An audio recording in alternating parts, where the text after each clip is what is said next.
Good evening, friends, and welcome to another edition of Crime Time with DutyRon and Ed Wallace. We are retired New York City police detectives and 9/11 World Trade Center first responders.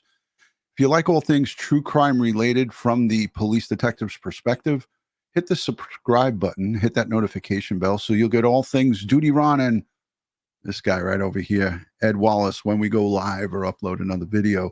Hey, tonight we're going to talk to you about, again, Savanah Soto and Matthew Guerra. This case, the vehicle recovery at the Preciado home. We're going to talk about the forensics and how they collected that vehicle, because we have a online live streamer from TikTok who lives across the street. And I don't know if any of you have seen his TikTok videos, but he provided us some insight into how they recovered Ramon's pickup truck, the infamous pickup truck in the video. But before we get into it, Ed and I would like to say thank you to the Patreon supporters, the channel members, the replay viewers, and everyone who positively engages in this online learning community. We appreciate everything that you guys do, and we thank you so much for hanging out with us. Ed, how you doing tonight? And where the heck are you? You're in an undisclosed location again? I'm in Chicago. Wow, Chi-Town. Mm-hmm. Nice, Ed. So Army training, I'm assuming, right? Army training, sir. Excellent, excellent. Ed, so we've been talking about this for the last couple of weeks now. This case has been in a highlight of our, on the top of our radar, and we've been looking at it, and we promised our subscribers that we were going to break it down from every angle. Tonight we have a special treat. We're going to get a bird's eye view from a neighbor who lives straight across the street from this residence, where it's alleged that these crimes could have potentially happened, but we're not sure based on what we saw from some of his videos. So I just wanted to get your take on what I kind of described to you. You didn't even get a chance to see it, but we'll look at it together here tonight. Yeah, I'm waiting for it with bated breath. I saw a lot of comments in our chat and on the Carlos's TikTok videos. So I can't wait to see them, because if what I've been told about these videos are true, I'm a little shocked about the handling of the truck. Yeah, and everybody is, you can see there's big fans of Carlos, calling him Uncle Carlos, Tio Carlos. Tio Carlos. Yes, yes. So he's got a lot of love. And listen, before this happened and his quiet neighborhood, was turned upside down and turned into a pretty much almost like what we saw with Huraman. People are driving by the house, stopping, slowing down. It's almost become like a tourist attraction. And I know that it's probably got a couple, quite a few people in the neighborhood kind of irked a little bit. But when you have a quadruple murder where it involves an unborn child, this is what makes it so horrific. But I want to play quickly this piece so everybody has a little bit of an understanding of what we're going to get into. This goes into the timeline a little bit. So let's just play this. It's only 2 minutes. Timeline. All of the events, according to police, unfolding in a small neighborhood in Leon Valley, all within blocks of each other. We start at the beginning. The new arrest affidavit reveals that the murders actually happened 2 days before 18-year-old Savanah Soto and Matthew Guerra were reported missing late on December 21st, sometime before midnight.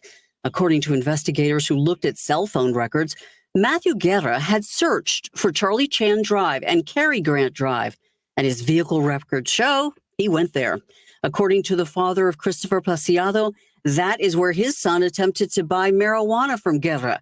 And depending on who you talk to, a fight ensued. Minutes later, that Kia Optima moved to 5903 Danny K. Drive to an apartment complex parking lot, only to be joined minutes later by Ramon Preciado's Silverado pickup. Police say the surveillance video shows the truck pulling in with its lights off, and Ramon and Christopher appear to have some sort of an exchange. Then the two drive to the back of the complex. It would be another day on December 23rd that both families were so worried they called the Leon Valley Police Department. The two had not been seen for days, and Savanah had not shown up for her appointment to deliver her baby. Fast forward 3 more days to the day after Christmas, That's when Leon Valley PD was tipped off that Guerra's car was in that apartment parking lot, and the 2 corpses of the would-be parents were found, both with gunshot wounds to their heads. 7 days later, police act on cell phone tracking information, and they think they've solved the mystery. Just last night, blocks away from the crime scene at that same Charlie Chan Drive and Cary Grant Drive area, Ramon Preciado was confronted by police, who they say quickly admitted to his involvement and that of his son. Keep up to date with all of San Antonio's. So as I could see from there, Ed, they say January 3rd, but I remember us being live January 4th, and that perp walkout was on Thursday night. So maybe it happened going into the next day, and they, you remember from our times where we'd have those 12, 15-hour interviews and interrogations, sometimes 24 hours. So, maybe it went into the late part of the day on Thursday, but we only heard about it on Thursday night. So that gave us a timeline. I wanted you to talk about this vehicle and the pings and what the police chief McManus said to us at that press conference. And by a show of hands here, how many of you in the chat have seen that press conference with the police chief as they break down the timeline, as we saw this reporter break down the timeline, but also how many of you have seen the videos coming from Carlos on TikTok? I know a lot of you have, but Ed, I want to get your thoughts on that. Well, if I remember correctly, so the vehicle pinged and the phone pinged at the address of the father and son. And they said it was there for 4 minutes and before the vehicle moved on. It stopped there, was there for 4 minutes, and then drove off from that location. Right. So we know the car was there at the home of Christopher and Ramon. The Preciado home, again, is right across the street, kind of catty corner to Carlos. A lot of people in the chat are saying yes to all. We've seen it all. I want to go to his TikTok here before we get going and get him on.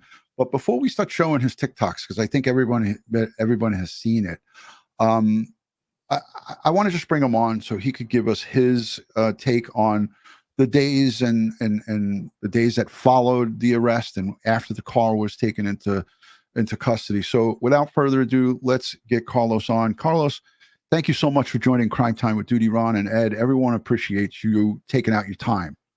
Yeah, thank you. Thank you for having me here. Yeah, it's an honor for us to have you. I went over straight to your TikTok because of all of our followers and our subscribers. They were telling us, you got to go and see this. You got to see this. A neighbor took pictures, videos, some audio, and there was also a photograph and maybe some video that you had taken that somebody went onto the Preciado property and wrote "baby killer" on Christopher's car. Did you see that happen, or was that like something you woke up to? No, I wasn't at the house at that moment. So when I got here is when I saw that they spray painted the car, and it was between 11:15 to 11:30 in the morning. Interesting. And what day was that happened? Oh, it was don't remember. I'm asking you to dig into confused, yeah. So no worries, Carlos. No worries. No worries. Yeah. So I with your permission, again, we spoke. I told you I was going to play some of your TikToks on here.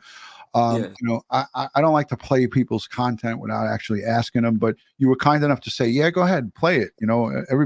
Everybody's seen it. So I want to pull up your TikTok real quick. Ed, do you have any questions for him before we get started? No, let it roll. All right. So he's got a whole series of TikToks. I am subscribed, and I recommend that everybody goes and subscribes to his TikTok. Follow him. They call it following, but I'm a follower. So I'm going to start from the back end, Carlos, if you don't mind. Yeah. So I think your first one is right here, and this is them pulling the truck out. And I guess you uploaded these in no particular fashion. Yes. Yeah, you just uploaded them. I'm going to go with the video of the baby killer car. So this is, let me put it full screen, and I don't know how to get TikTok full screen. But basically this is a looped 4-second video, and you took this, I guess, straight from your property looking across. Yes. What I was did. what was the reaction in the neighborhood when this all broke? Like, what were people talking about? Were neighbors out and saying, what the heck's going on? No, everybody's keeping by themselves. Nobody's saying nothing Yeah. except me. Well, we're thankful that you got your phone and you went to work. So I'm Yeah. gonna play these. Some of them have audio, and I'm just gonna keep it without audio. This is the truck coming out, and I had asked you specifically if you had any additional stuff, because I personally wanted to see it as a retired detective to see what they did, but it looked like the police pulled that truck out, and you said you were watching them. No booties on, no gloves, just Yes. put out, and a pickup and a flatbed took it. Yes. And I So, think so the tow truck driver it was the one that took the truck out from the driveway. okay, so a civilian tow truck driver, not a police tow truck driver, No. and he got into the car with no personal protective equipment on, no gloves, no suit, Not- no hood, yes. Nothing. no booty, and he backed the car out of the driveway Yeah. onto the street, and then loaded it onto the flatbed. Yes. My goodness. You I see, have a big problem with that. under forensic standards, that's well, look, I'm going to show you some more video, but you could see this flatbed, Ed, is sitting in the street here. There it is. Okay, and he couldn't back the flatbed into the driveway. No. I don't know why. I don't know why not, but no. This is the truck backed in. It's backed in, so the front nose is facing out. And it looks like there's an officer that's taking pictures of the truck. Carlos, I know you had a bird's eye view of it. I'll let you tell everybody about that. Yes, they were taking pictures even of the little black car and at the other red truck too that was there. Right. There was a And total of 3. yes. So I'm assuming the black car was Christopher's car, because they wrote baby killer on it. Yes. Maybe the red truck is the wife, or yeah. Or somebody from them, but yeah. Let me ask you, and I don't like to be personal, but I have to kind of ask this. Yeah. How long have they been living there, and how long have you been living there, approximately? Approximately I've been here like 7 or 8 months. Okay. And when I got here, they were already there. Okay. So activity wise, were they friendly? Did they come out? Did anybody talk to them? Did you ever talk to them? No. You had made a mention that the son, Christopher, who's stands alleged to committed these murders, he came to your house on Halloween and trick-or-treated. Could you talk a little bit about that? Yeah, he came. He they were giving out candies too. So I guess when they finished, and then they came to my house for candies, and he came with a girl, but I don't know if he was a family member or girlfriend. Right. And he just trick-or-treated at the house? No costume? Yes. Just rang the bell for candy? No, I was outside giving out candies. Oh, okay. But I'm saying, were they in Halloween costume or no? Yes. Interesting. Ed, there's more. Let me just add this into the screen. Well, let me just say for the record, okay, the car is being seized under a warrant in connection with triple homicide. The police should not have let a civilian tow truck driver enter the vehicle without personal protection. They should have supervised that. The crime scene people should have done it themselves. Back that car out onto the street if that was necessary. I don't understand why the car couldn't have been backed into the driveway. And have the car picked up that way. It it wouldn't have needed to been driven out into the street No. as it is right now. I just don't understand that.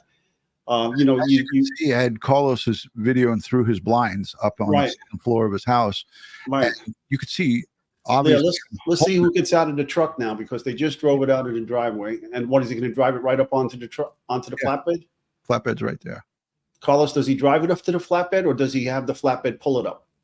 No, the flatbed put it up. Okay. Pulled it up. Was it a police officer? All right, there's the guy getting out of the car. He was wearing something white. You sure he wasn't wearing PPE? No.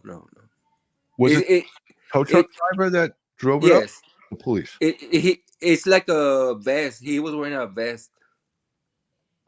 Like a safety vest? Yes. Safety vest. So, you know. Yikes.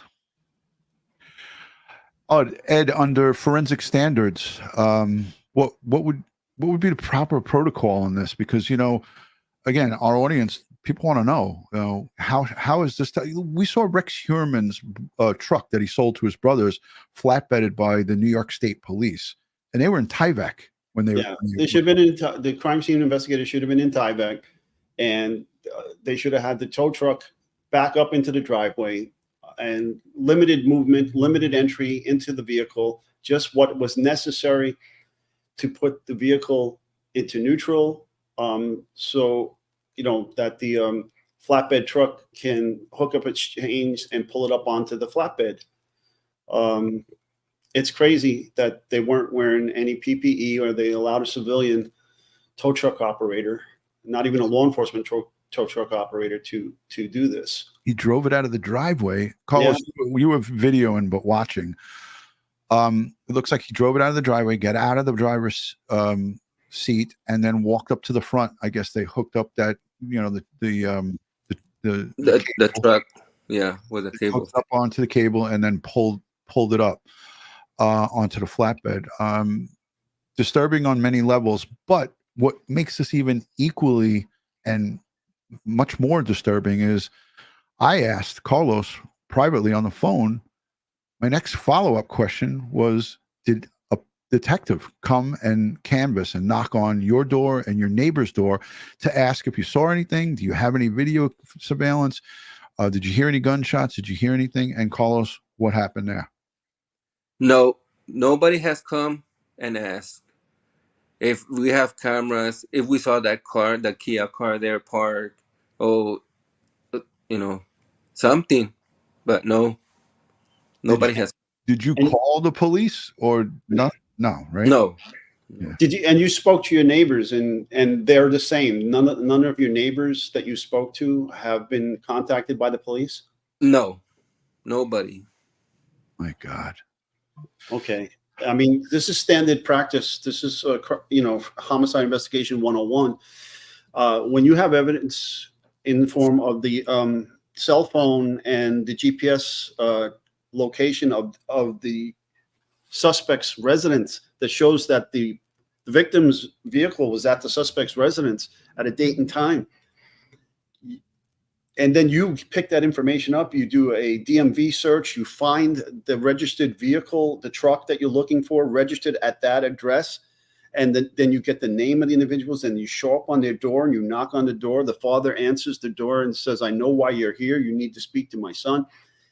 And you don't send the teams of detectives out and canvass this neighborhood to see what people saw or heard, or to gather Ring doorbell camera footage, or in the case of Carlos, taking video, or any kind of security footage. I mean, I don't understand this. Yeah. Is the neighborhood, you said you're only there 7 months. Is the neighborhood a high drug traffic area? Do you hear gunshots from the neighborhood? No. This is not. It's really quiet. It's quiet. That is nothing ever happens. Whenever we see something like that video, I always, you know, what's happening, what's going on. It's not usually like that. Yeah. I just wanted to get a feel for it, because when we look at some camera footage on TikTok from some of the apartment complexes that were just blocks away from this location, We see and hear, videos from Blink video cameras. I'm sure you've seen these videos. I don't know how far away that particular camera was, but you hear gunshots in the background. But yeah, I just wanted the audience to get an idea. It seems like a very quiet residential neighborhood, nice homes. When you panned up the block, the house right next to them, if you're coming out of their front door, to the left, it looks like a beautiful home, and I'm sure all the rest of them are too. You uploaded pictures of deer running past Yes. the house there that we're looking at. What kind of Halloween costume? Because I got 100 questions already about this on my website. People sending me stuff. I see it live. Was he wearing something outrageous, or was it just a simple costume? Just a simple costume, not outrageous. No, just a simple costume. Nothing memorable. No. Okay, so Valerie Diaz asks, DutyRon and Ed, because of the civilian driving the truck, is the evidence in there now unusable to the prosecutor? I won't go as far as to say that, but it does give the defense attorney a lot of material to argue. Yeah. But Ed, this is what makes me, now my spidey sense has to jump up here and say to myself, could the fact that the San Antonio detectives from the homicide squad, the fact that they didn't canvass that neighborhood, could it be, now hear me out, folks, before I get crucified over this, could it be that they have definitive evidence that states, or that shows, not states, but just shows with, the evidence doesn't lie. Could it be that they have such substantial evidence that in fact these murders didn't take place at the Preciado home, that maybe they took place at a different location? Regardless if it took place at a different location, we have evidence that they were there. We have evidence that the victims were there at that location. It should have been followed up with a canvas, a door-to-door canvas, as we call it, shaking hands with the doorknobs. That's what we call canvassing here. You go to the doors of the neighbors around there. You knock on the doors. You question the neighbors. You look for those cameras.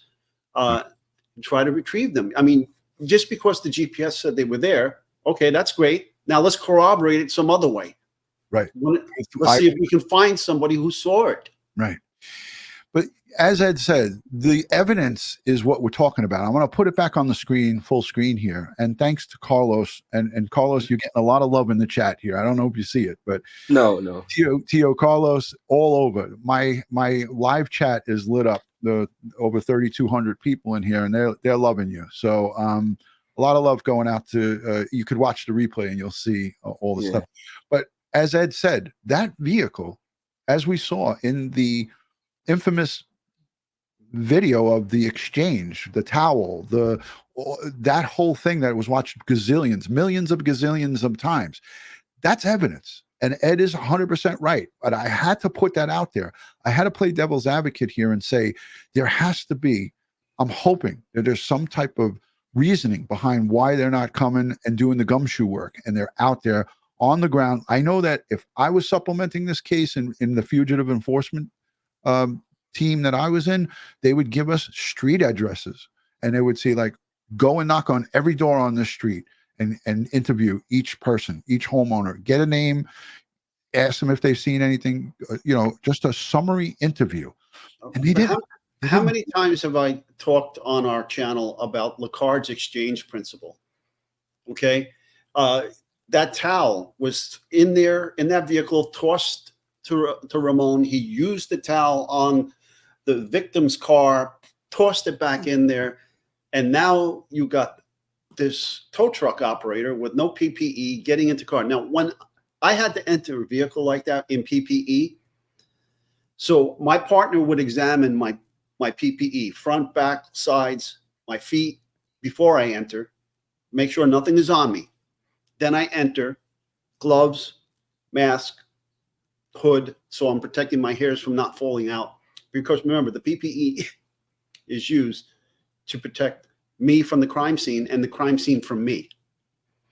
So, and then when I did what I had to do inside the vehicle, my partner would examine me again to make sure I didn't remove any crucial pieces of evidence. and that is now on my PPE that wasn't there before I entered. Right. Checks and balances. I want to just say this. I think I asked you, Carlos, what type of activity was in that, you're there 7 months. It's not a drug trafficking area. It's not people coming and going. These are quiet residential homes. Can you Yes. expand on what type of neighborhood this is and how the community is and what hit the home that we're looking at right here? This is directly across from your house. Loud noise, anything that you might want to say or let the audience know about what type of community this is here? It's really a quiet it's a really quiet community. Yeah. Just was what happens with them is the only thing that it scares us here in the neighborhood. But I seen them there, quiet, just hi and bye or good morning. That's it. But no conversation and nothing. So you never had any conversations with either Ramon, No. Christopher? No. He came to your house. He didn't knock on your door. You were standing outside. Nothing with the woman in that house. And was there any additional kids that you saw there? Was it just the three of them, or was there more? No, just them. Just them. Interesting. Yeah. What do you got, Ed? So Judy asks, when would you have knocked on the doors in the first 24? Well, first of all, when the detectives came here, because they already did the DMV search and they got the information from her cell phone and they got the information for the Silverado registered to Ramon at this location. And so they get there, they see the pickup truck in the driveway, they approach, knock on the door and have that conversation. At that point, you have uniformed police officers get to the scene and protect the truck.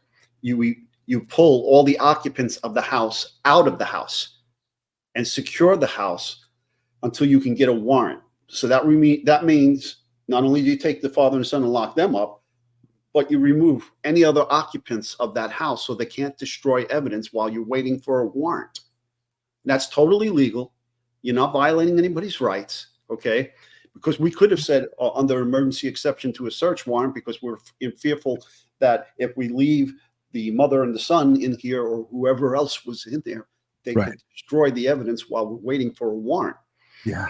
That said, at that point, when the son and the father get driven away, you're protecting the car, truck, you're protecting the house, you send teams of detectives out and start canvassing the neighborhood. Right. Because if they get additional information from residents like Carlos, who has a bird's eye view, I'm assuming, Carlos, and correct me if I'm wrong, this is your driveway coming up here or neighbor's driveway, right? Here in the front where it's my driveway. So it's your driveway. Yes. And this is a video of the mother getting pushed on unmarked and taken questions. I'm gonna tell you. So they say that they're saying that it's not the mother, it's a stepmother now. Okay. So, Stepmother. Yeah, I don't know that for sure, but they're saying it's a stepmother. Is the girlfriend of his dad. And that's when you say they, that's the TikTok and social? Everybody, yeah, in social media. Yeah. That's what they're saying. Well, we're going to wait until the police give that full, because again, none of us know. But we see her getting into the front seat of that vehicle, which again, Ed, is, when I look at this, my head just goes, Carlos, did you see any police letters or FBI or anything like that on the jackets of the men that were taking the woman? No. So we don't know what agency they represented, right? Yeah, no. They let her sit in the front seat. Yeah. No, I would never have done that. That the person goes in the back seat behind the passenger front seat while the other officer sits behind the driver and keeps an eye on. Yeah, absolutely. I want to just say this here. Cat's Addict has said, Ed, your constant coughing is a bit worrying. I hope you go and see a doctor for it. Yes, Everyone yes. loves you, Ed. And we're I all, thank you. I thank you all, and I would like a Scottish hot toddy. Thank you. I've been to the doctor. I have tons of medicine. I know what I'm dealing with. It's just a little more complicated because of the sarcoidosis from ground zero. we love you. Everyone's just concerned. Lisa G Blocker says, we love you, Carlos. You are the real MVP. I agree. It made me reach out to him, and I don't really reach out to many people, but because of where he lives, look, here's another view, and I'm almost done with your videos, Carlos, and I'm sorry that I'm keeping you here a little extra time. No. So what are we looking at here, Carlos? It's some reporter that came and took video of the house and the house and the car. But I don't know if it's a reporter or some from what channel or something. Right, it could be a live streamer of some sort. Yes. Right? Go ahead, Ed. This brings me back to the press conference. This Bonnie, what you wrote here. Bonnie Reyes. Yeah, because during the press conference, the chief of San Antonio Police Department said that his people found the victims in the parking lot. And in reality, it was a Leon Valley PD who found the victims in the parking lot and then notified San Antonio PD of their discovery. Because it was in their jurisdiction. It was in SAPD's jurisdiction. That's correct. Yep. But because they had the case, they took the missing persons report. I believe that the family got notified through somebody on Facebook, and then the family probably reached out to Leon. Leon, and they responded. They said they did. That's exactly what they said they did. And then the Leon Police Department went there, and then they went there, the family members, the grandma. All right, let's. So this is somebody, either a reporter or a live streamer, saying, "Wow, somebody wrote baby killer on the car," and you could see. Is this normal traffic, or are these people gawking? You see the car slowing down, Carlos? Yes. No. Since that happened, it's a little bit more traffic. Yeah, because I think that this person's car is parked over here to the left. With the trunk open, right? With the trunk open, yes. Yeah. See, now, a person's got a professional tripod there, so that's probably the media. All right, what do we got here in the dark, Carlos? Just I guess the wife or the girlfriend was calling the police because there's cars parked and taking pictures or video. Right. So is it just a complaint that people were coming and stopping and taking pictures? But being it's the street, you could kind of do that. It's public property, as long as they don't come onto their house and they blocking vehicle traffic or pedestrian traffic, then that's a problem. But if you're not, then it's fine. All right, here's the deer. I promised I'd show this. This is some of the lighter parts of the neighborhood. What do you have here, Carlos? Just regular deers all day there. Every day I see them just recording. Yeah, and that's shooting right towards the house, right? Yes. What does it look like at the house now, current day? Like what is going on there? You were talking to me about some type of memorial of some sort. Where is that? If you could set that up for us. Yes, it's in the corner of her house. They put candles and they put a light, solar light there with a little angel. Like right here in this corner here by the stop. Yes, with a stop sign is right there. Okay, so somewhere around here. So technically, that's their property. If they wanted to, they could remove it. I would hope that they wouldn't do something like that. But you said that she was chasing people away and so forth, right? Or calling police on people that were coming around. Yeah. Is it still there? Yes. So it's still there. Hashtag Carlos, hashtag Ed, hashtag DutyRon. Put it in the chat and we'll ask your questions. So if you have any questions, and again, Carlos can only give you what he knows. And really, if you go over to his TikTok and become a follower of his TikTok, you do go live sometimes, right, Carlos? Yes, yes. I was supposed to go live earlier, but I'm here with you. Okay. Well, we appreciate you educating the community and giving us a bird's eye view. And now we have our phone numbers exchanged. So if you don't mind, just keep in contact with me.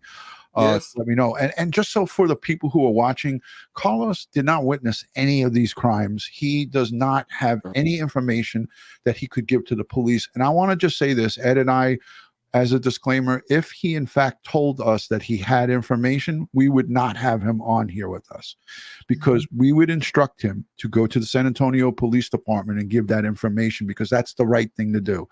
That would not be content to put out there. This is giving us a bird's eye view straight across the street from this home. And again, like I said, we are retired New York City police detectives. We're retired law enforcement. We would not want to put him in a position where it would be anything where it would jeopardize this case. So full disclosure on that. And Carlos, again, I thank you. So let me look at the chat, if you don't mind, another maybe 5 minutes, Carlos. Yes, that's fine. Yes. So little bits coming in late. Hey, DutyRon, who is the guest, please? And thank you. That was the most polite question asked that I saw really quick. Everyone's polite anyways. His name is Carlos, and his name is on the screen. He lives straight across the street from the two father and son, Ramon and Christopher, who were arrested in connection with the murders of Savanah Soto Matthew Guerra and their unborn child, Fabian. He hasn't been charged with the unborn child, but that is forthcoming as per the district attorney. Anything else you see, Ed, or Carlos? Well, there was a question about whether or not a law enforcement agency gets audited on how they do their investigations. Not necessarily audited, but they have to keep statistics on their closure rate and conviction rate and things like that. Yeah, absolutely. So Missy says, protect Carlos at all costs. And again, like I just said, Missy, if Carlos told me on the phone or privately in our messages back and forth on TikTok, if he said to me, Ron, I have some information, but the police didn't come, this wouldn't be happening right now, just so you know. So she says, protect Carlos at all costs. Does he have a GoFundMe? Carlos, I didn't get a chance to talk to you about this, but you are fighting cancer at this time, right? Yes.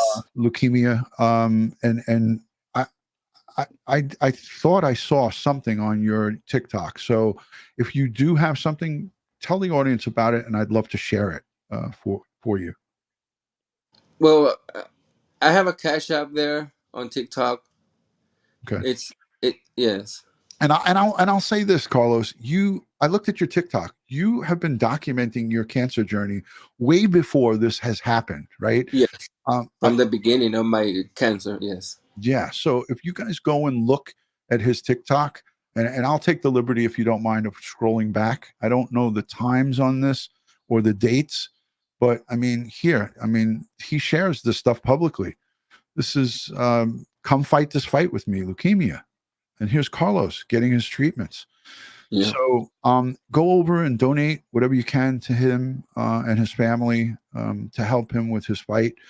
I lost my dad to cancer, and Ed is a cancer survivor. Ed, you want to talk a little bit about your cancer? And so is Ron. Ron's a cancer survivor. Okay, we got our cancers from working down at Ground Zero in 9/11, World Trade Center attack. And I'm going on 5 years. This April, I'll be, God willing, 5 years cancer free.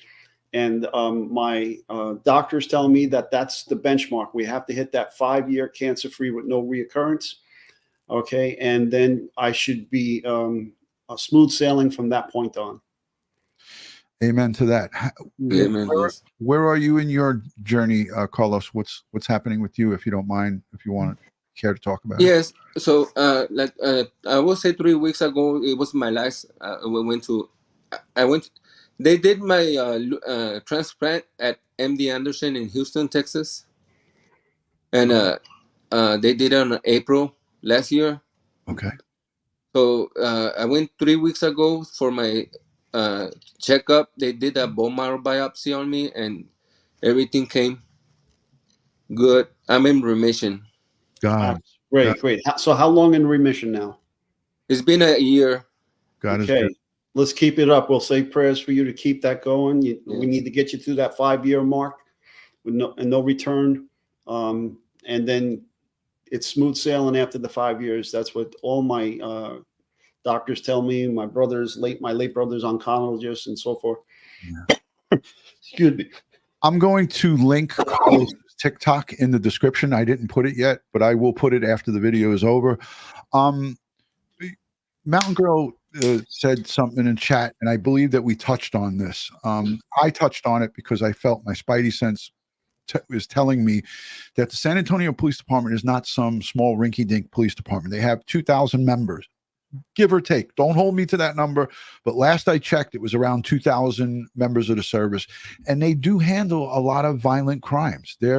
If we go and we pull up the LexisNexis map of the crimes, let me do that real quick. Community crime map. If we look at this LexisNexis community crime map in San Antonio, this is what it looks like. Now, these are all the crimes. I can go in here and filter out and take out, robbery, burglary. Oh, why would you want to take those out? Those are the big ones. I want to just go to the murders to see what we're dealing with. So I left aggravated assault and homicide, manslaughter. Where else? There's something else. Attempted homicide. So I didn't want to have it all checked off because it was too it was too much, but I'm going to put it all back. But look, these are violent assaults and homicides in San Antonio. That's troubling to me. Look at that cluster. Okay. And this is what's publicly available on the San Antonio Police Department's LexisNexis crime map. So this is available to the public. I'm not showing you anything that nobody else could get, but this is what San Antonio Police Department is dealing with.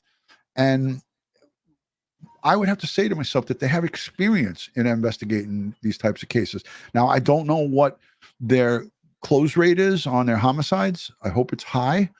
But it makes me think that they have something more that obviously we don't have access to the case file. It makes me think that they have something more that these murders perhaps happen off of that home's site. Because if Ed, I just can't wrap my head around it. I can't just believe that they didn't go over to the people's homes and question them. Mm-hmm. Well, I mean, you ask people like Lieutenant Vernon Gebeth or Sergeant Bill Cannon, all right, who was in the homicide squad. Right. Okay. Lieutenant Vernon Gebeth, who wrote the book on practical homicide investigations, he was a squad commander. All right. This canvassing the neighborhood is, investigation 101. Yeah. And Carlos, again, you had no missed calls from the police department or no missed calls or anything like that. Nobody came and knocked on your door, and you went to what, neighbors next door to you and around, or you just talked to some people? Just to some people. Yeah.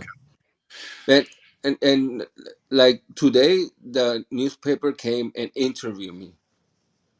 Okay, yeah. Can you talk a little bit about that? What newspaper came? It's Express News. The San Antonio Express News came and asked me questions. It's the same old question that if I heard a gunshot, if I talk to them, and how the people are they, and stuff, Right. Yeah. And so it was just a basic interview. Hey, did you hear any gunshots? Did you see anything? Did you see any fighting? Is there been any unusual activity? I mean, all the same things that detectives would ask, with maybe more. The detectives would ask more specific stuff as it pertains to the time frame of what they're investigating, right? But these are news reporters who want to see and hear what was going on in that investigation. And you know what? It's reasonable for people to ask this. It blew my mind when I reached out to you just a day or two ago and you told me no. You remember our conversation? The first thing I asked you is, did police or detectives come to your house? Yeah. And no.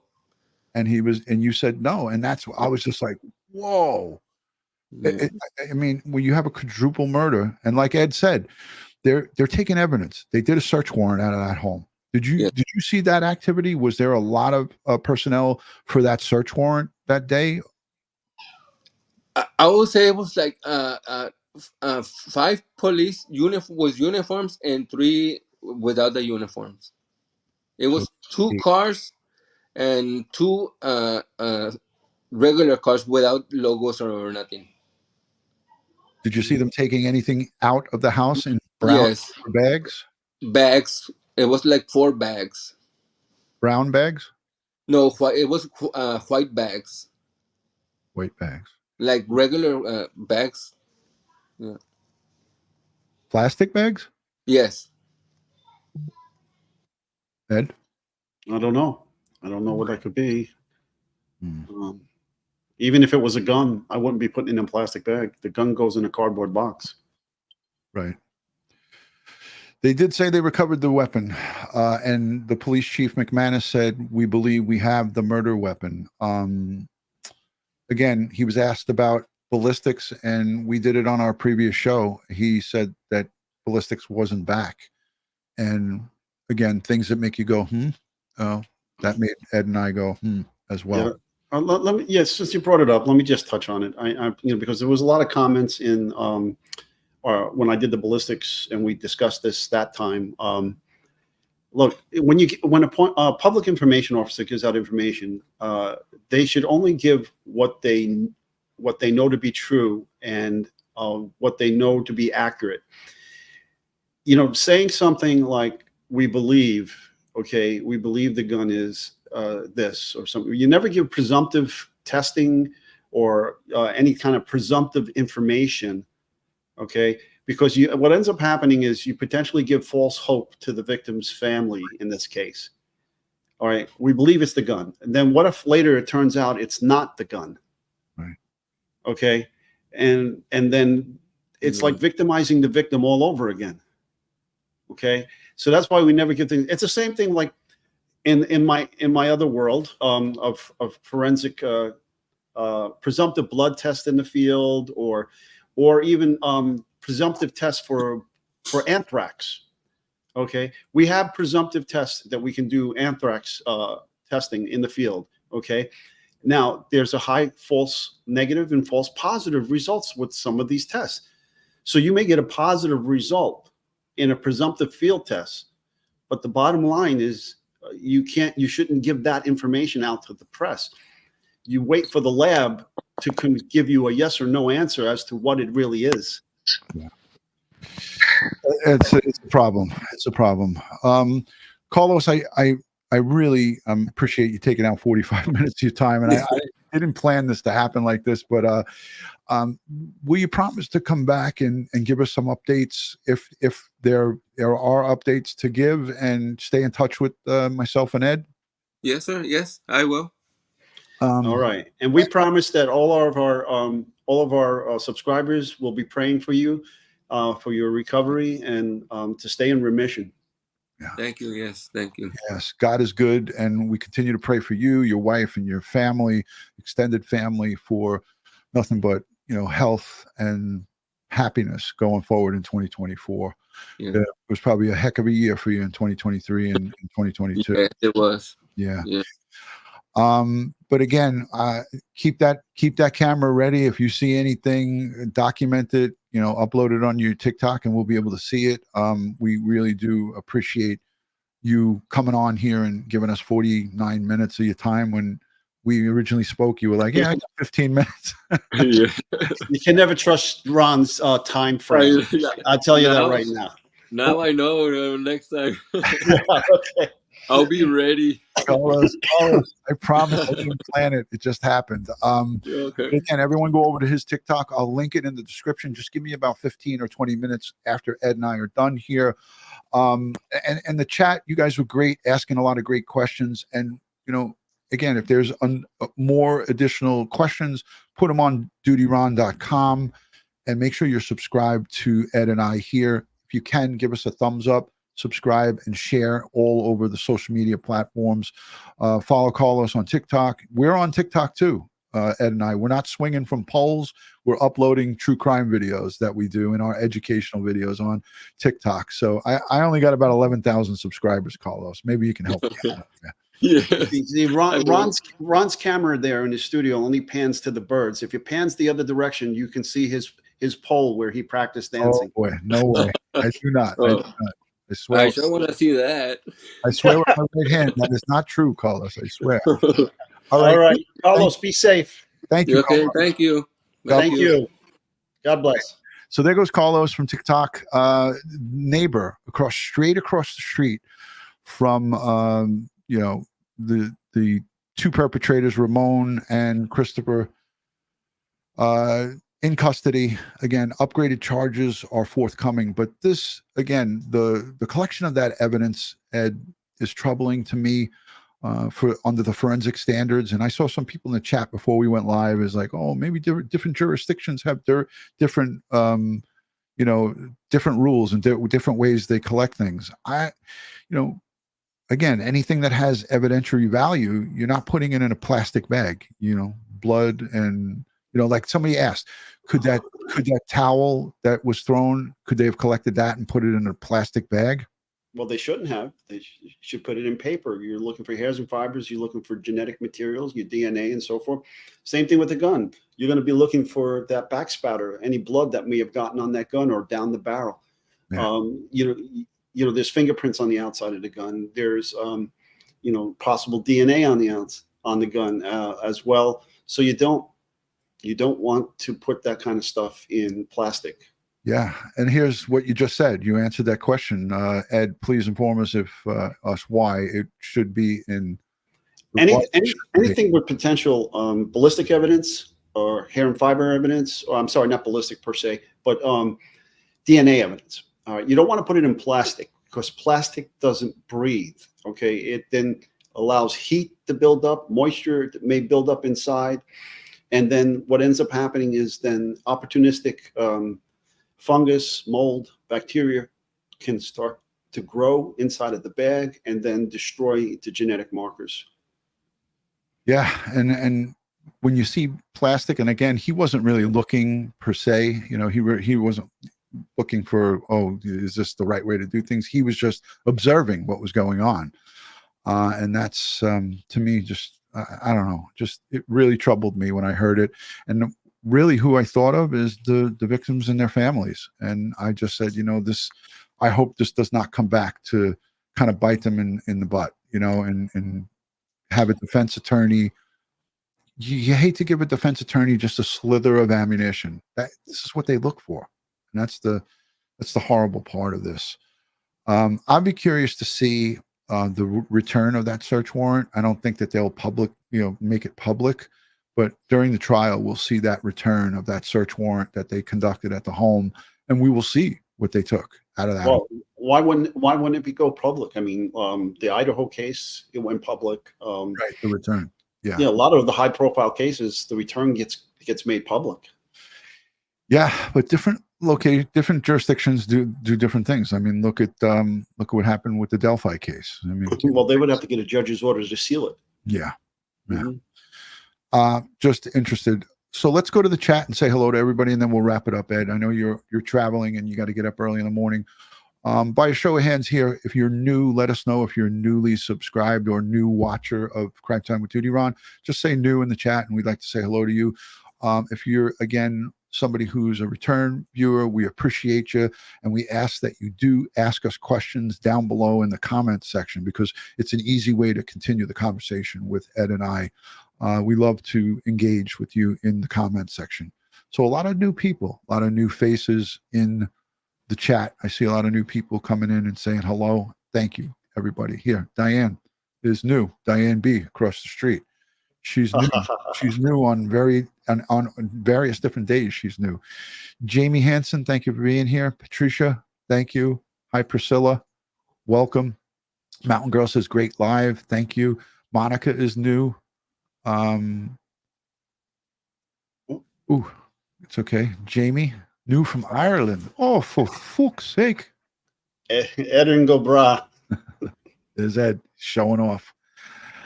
Folks there. Nicholas G is new. We welcome you and thank you. Again, we're going to follow this case. We're going to continue to follow this case and see where it takes us. Hopefully, we get additional information in regards to what's happening and what they have. Because right now, some of this doesn't make sense. You know, it doesn't make sense. And what we're seeing now from Carlos, I know it's been out there. I'm not a big fan of TikTok. I don't look at it often. But once I was directed to it and saw what he posted, I was shocked. So it is what it is. Thank you for being here. We appreciate you, Corinne. Hello from Orlando. Welcome. Donna, Texas. Anybody from San Antonio in the chat? I'm just curious to see if there's anybody from Ground Zero in the chat. Anybody from the San Antonio area? We'd love to hear from you. DutyRon.com. Melissa's from Vegas. Kim, New Zealand. Kia ora. Is it Kia ora? Kia ora, they say. New Zealand. Another New Zealand. Hello, Rose. Wow. I'll be in New Zealand in March. Interesting. California. A lot of people. All right, I think we're going to wrap it up.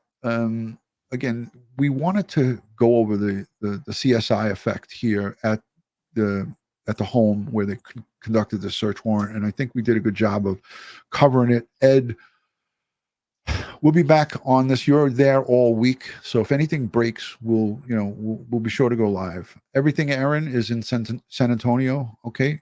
Yeah. If you have anything to add to the conversation, go over to DutyRon.com and put it in. There's somebody from France in the chat. Sandra Williams, San Antonio, Daytona Beach. Sheila. I know that person. Oh, you do? There you go. All right, Ed. One of your fans, one of your friends, one of your families members. New Mexico. All right. Let's wrap it up. On behalf of Crime Time with DutyRon and Ed Wallace, we want to say thank you for everyone joining us here tonight on this Monday evening live stream. Sort of looks like a little mini Forensic Friday on Monday. So just a little touch. Yeah, you started to get into it. So Tony Contreras says right here from San Antonio. Love the show. Thank you, Tony. We appreciate you. We hope you consider subscribing. So we always send out prayers and strength and positive vibes to the victims and their families. Again, none of these victims have been laid to rest. And I continue to ask everyone to please think about your online statements and the things that you say and do, because it has a lasting effect on the people who are left behind, the grandmother, the grandparents, the people who have had nothing to do with what led up to this or how this happened. So let's continue to keep them in our prayers, and the police and the district attorney, the EMS, and everybody that's affected by it. So that's what I have to say, and I like to repeat that at the end of each one of these live streams, because our words can really have lasting impressions on people. And this is something that I wouldn't want to ever have to go through in my worst nightmare as a parent, as a person. I've experienced so much death between the World Trade Center and being a New York City police officer. It's not a good look when you go and attack families. Ed, I know you always got something to say at the end of these things. Yes, folks, thanks for joining us. Please stay safe, stay prepared, and watch your six.